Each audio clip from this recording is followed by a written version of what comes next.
Serverless has been gaining significant traction and continuing to grow quickly. According to CNCF Cloud Native Survey China 2020, 31% of organizations are using serverless in production and 41% are evaluating. However, developers are still facing some barriers when putting serverless in production, such as lack of standardization, development tooling, and difficulties to migrate into serverless. Today, we invite Jeffrey Harmon, Vice President, Principal Analyst of Forrester, and Shai Chang, Staff Engineer in Alibaba Cloud Service Team, to discuss serverless standardization, common serverless workloads, and general recommendation for modernizing applications with serverless technologies.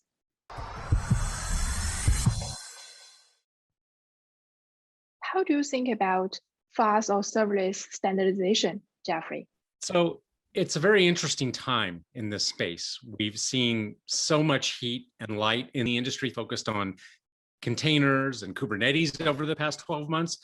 And it almost seems a serverless has been sidelined, but I don't think that's the case. In fact, some of the most interesting things are happening at the intersection of containers and function runtimes. One of those is certainly the steady progression of Knative and function runtimes that implement it. As a result, FAS developers can take advantage of OCI containers as a standard packaging format, but they still get the auto-scaling advantage of a FAS approach. The result is that I think it's going to become easier over time to think about portability of functions. And that's especially the case when I can package up a function runtime itself inside a container and then execute it anywhere I need to across a hybrid or multi-cloud topology. Now, that said, I still think that there's plenty of room for innovation in this space. Some folks I talk to in the industry think that Knative is somewhat heavyweight, and they're looking at alternative models to package, deploy, and scale functions. And then you have what's going on at the edge. There we see models like V8 isolates and finer grain function runtimes growing in popularity. So I advise my clients to keep a close watch on the projects that are incubating at the CNCF, and to look at those that are able to increase the level of abstraction that developers work at. You know, I have a fear that the current model of configuring and running container-based workloads is just a bit more complex than what most enterprise developers want to work at. And they really don't look forward to writing YAML all day long and worrying about control planes and networking planes. So for them, a serverless approach is really a great alternative. Okay, and you, Shai Chang? Thank you, Jeffrey, for your input. I think it aligns well with our observation. Overall, our vision of function as a service standardization is that in the long term, FAS will gradually embrace open source and cloud native standards. And this is what we call the cloud native FAS. In the short term, we see the standardization will start with function packaging, development tooling, programming model, and observability.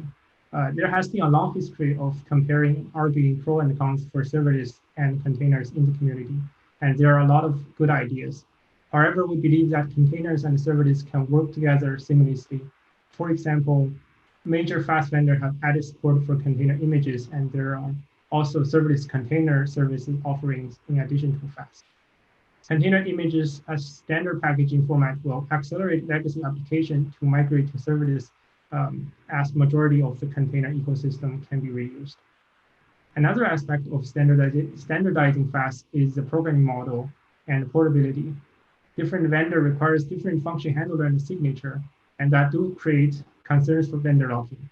We believe that open standard and programming interface such as HTTP server-based services give benefits to migrate legacy web application and frameworks to serverless with minimum code changes, and also makes it easy for runtime extension, third-party integration using a familiar approach such as webhooks.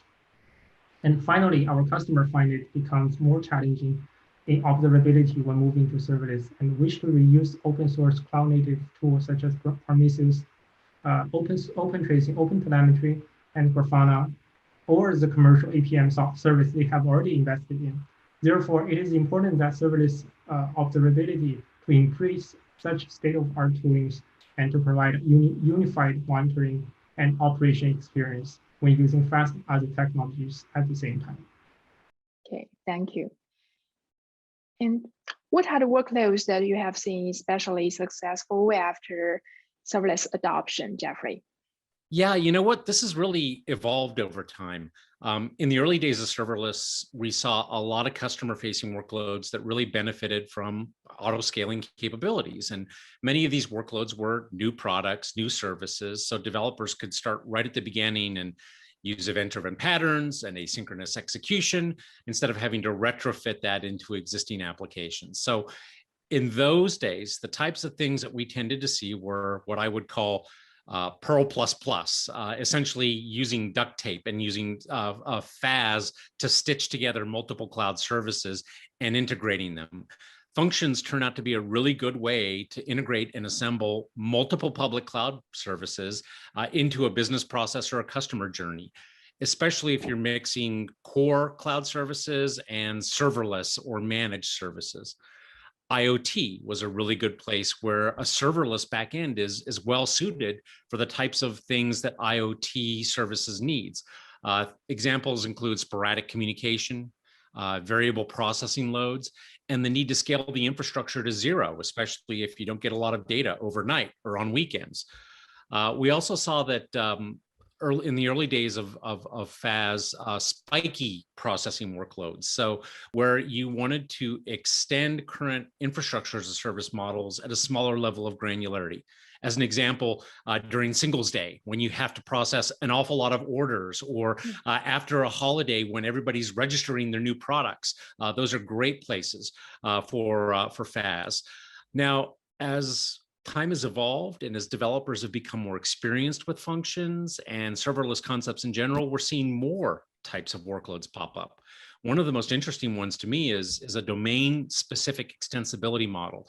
So many platform vendors are using functions to enable integration and extension of their products. So as an example, GitHub Actions are based on serverless technology. Adobe's I/O APIs are based on OpenWhisk.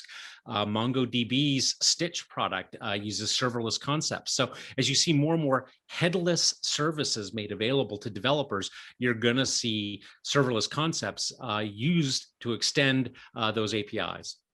And then we have full-scale event-driven architectures. As more organizations are rewriting traditional workloads, they're moving them to reactive models instead of imperative ones.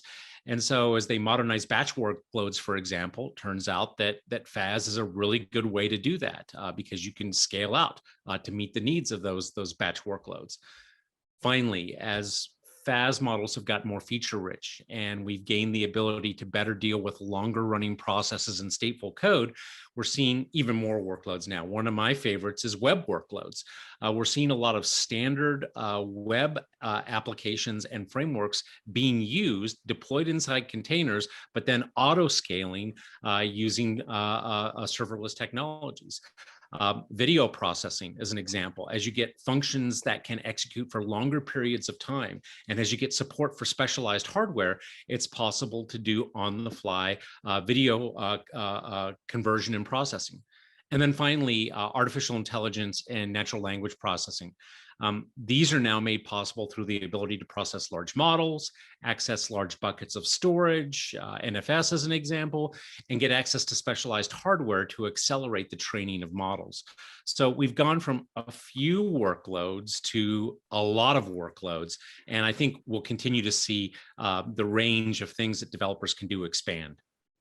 And how about you, Shai-Chang? So I think your observation definitely align well with ours. Our customers also find event-driven web application, video processing, machine learning, and artificial intelligence are the workload that fits well with serverless and FAS. The use cases we would like to call out are video processing, AI and machine learning, and web applications. Video processing, so start with video processing. Some short-running transcoding jobs and long-running real-time live or recorded streaming use cases, especially during the pandemic. Many things have gone virtual and online. Using the online education as an example, it fits perfectly with serverless model, as many classes will only be given in certain time period, for example, in the morning or during the night. And the traffic do need to scale out in tens of thousands of compute instances for broadcasting, streaming, as well as batch offline transcoding for thousands and hundreds of thousands of videos. And we also observe many AI and machine learning online inferencing success stories from our customers with container images support larger instances and elasticity of fast. Customers enjoy the ease to use, time to market, and cost saving.